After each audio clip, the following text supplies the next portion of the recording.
Hello, everyone. My name's Dana. Recently, I've lost a friend, and that's because it's not offered me such a thing.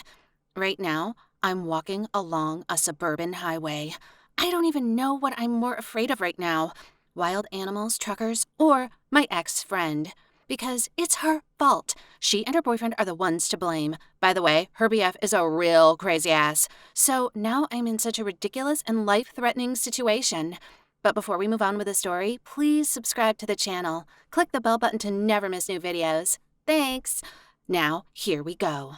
As you can guess, it all started with my GF, Marina. Well, she began dating that jerk Max.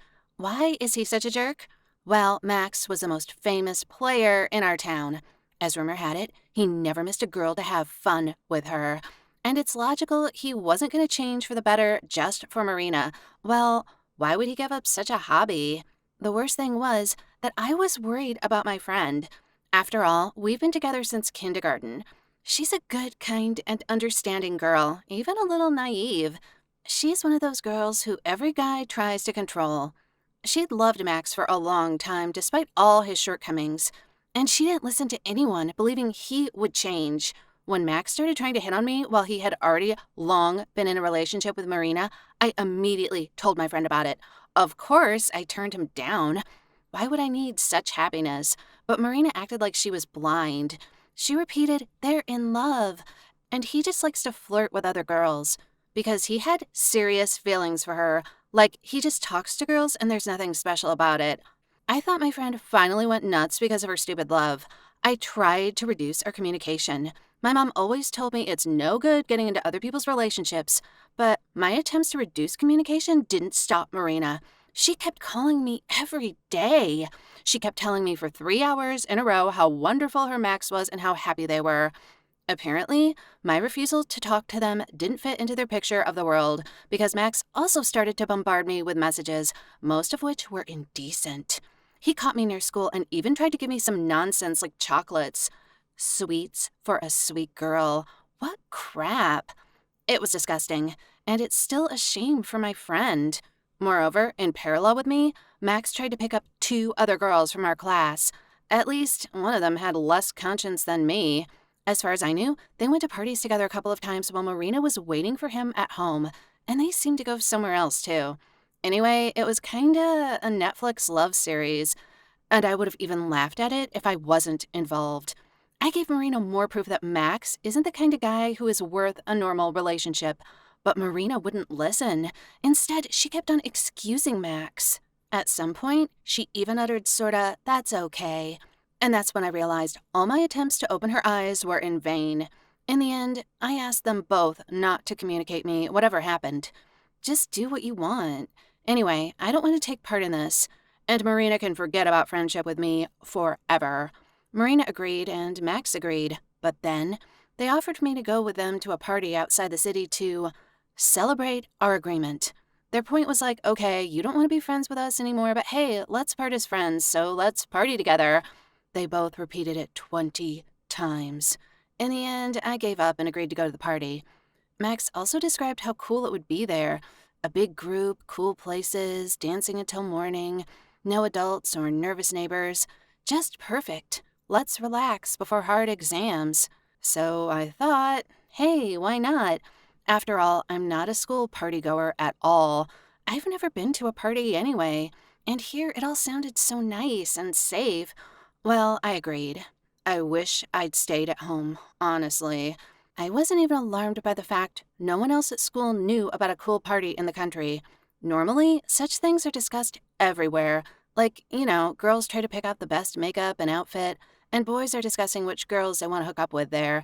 And here, just nothing. But you never know. I thought maybe this party was kinda private and for chosen ones or something. Maybe it was a Voldemort party. The party you can't name, or whatever. Well, Marina was supposed to take me to the place. It was Max's parents' hunting lodge. Or rather, we should have taken a taxi together. But on the party day, she texted me she was already there. She and Max decided to spend the night in the house together while there was such an opportunity. And at the same time, they want to cook everything. So I had to get out of town alone. The taxi driver looked at me suspiciously.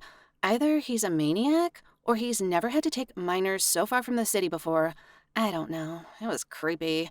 When I arrived at the place, it turned out there were no guests yet, but they reassured me everything would start soon. People would catch up a little later, closer to nighttime, and I could just sit there, relax, grab a beer, dance, and chat. This didn't sound an alarm either. Indeed, I arrived a little early. It was twilight outside. As far as I knew, the party started at night. We sat there by the fireplace, played board games, danced. Meanwhile, I tried to diligently move away from Max, who was moving indecently close to me. Then they suggested I should try the punch. Anyway, it all looked really nice and unobtrusive until it dawned on me. It was already late enough, but there were still no other people, and Marina and Max were suspiciously wearing few clothes. And they're both suspiciously close to me. Panicking, I rushed to the toilet, but I didn't have any time to close the door. Max broke in after me and pressed me against the wall. I screamed. Marina flew into the toilet at my cry, and instead of helping or taking Max away from me, she offered for me to join them. You got me right, like a threesome. And yeah, there would be no guests, because this was a private party for just the three of us, and I would definitely like it if I just stopped resisting. I think even the bears in the forest heard me yelling and fighting off these jerks with a toilet brush. Not only did I feel disgraced and deceived, these jerks weren't even going to ask me if I wanted it or not. In the end, Max freaked out and said he didn't really want to, and that he'd see what I'd say in a couple of hours. Then he went upstairs, slamming the door. Marina looked at me reproachfully and ran after him. I wasn't going to stay in this house a minute longer. I'd had enough. I tried to be polite and nice. I tried to act decisively, but if these jerks don't understand words, then they'd have to search for me in the forest. Or rather, I just went to the forest myself. I took my bag, my cell, and left, right into the night. Then I got to the highway because I couldn't order a taxi from Max's house. At least it was quite easy to find the way to the highway. Well, that's how I actually ended up on a suburban highway at night alone. Nice party ending. And the way I was going through the forest and the highway is another story. Something was howling and scratching. Some rare cars blinded me with their headlights, but they were in no hurry to stop. And I ran away from the cars that stopped next to me. Who knew what people were driving there at night? I was scared.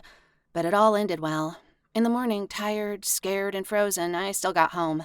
I even managed not to fall asleep in front of my parents. They were asleep. Sure, I was spending the night with a friend. Then, in the morning, of course, they were surprised to see me in the kitchen, but anyway, it's fine. Seems like it should be the end of the story. My friends were not my friends at all.